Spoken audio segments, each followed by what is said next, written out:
Few people today realize how much the United States is a creation of Christians.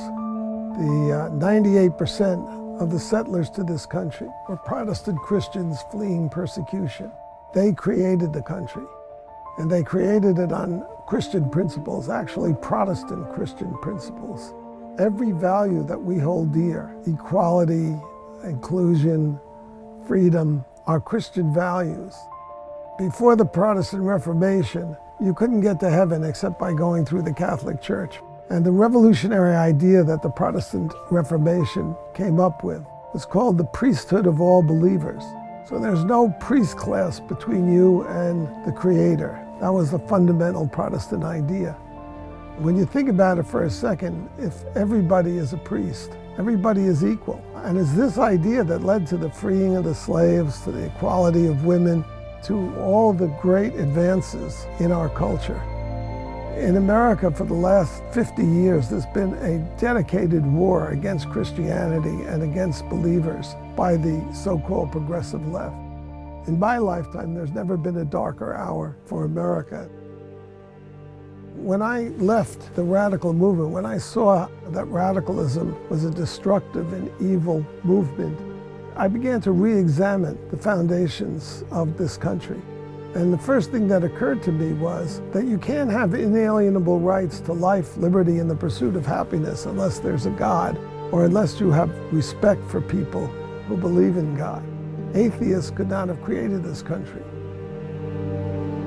It kind of began in 1962 with the Supreme Court decision to remove prayer from the schools. For 170 years, there had been prayer in the schools. But suddenly, without any precedent, the Supreme Court, actually only 6 justices, decided that that was unconstitutional. As a consequence, any child going to a public school cannot be taught. It can't be mentioned that the Pilgrims were actually religious Christians fleeing persecution. We have been stripped of our roots, and that's why you see powerful movements today to suppress free speech coming from the left, racism from the left, dividing our country into categories of skin color and gender and sexual orientation, the very opposite of what the Christian founders of this country believed in. One of the things that I explained in the book is how the left, the so-called progressive, liberal left, is really a religion. It's a religious cult. Actually, it's an old Christian heresy, the left is, named after Pelagius, a Christian monk who lived in the 4th century. And Pelagius believed that sin was against human nature. And therefore, if Christians would just be good Christians, if they would just follow their true nature as human beings, they could create the kingdom of heaven on earth without a divine intervention. Pelagius' antagonist was St. Augustine, who believed in original sin, that sin is part of our nature. It's not against our nature. It's the sin of pride that every leftist has inside them, and the belief that they could create a new world where there's social justice, peace, and there's paradise on earth. It's about perfection. So just as Pelagius believed that if you were true to your nature, you would be a good Christian because sin was against nature, modern progressives believe that if you are politically correct, or if the government can force you to be politically correct, you can create paradise on earth.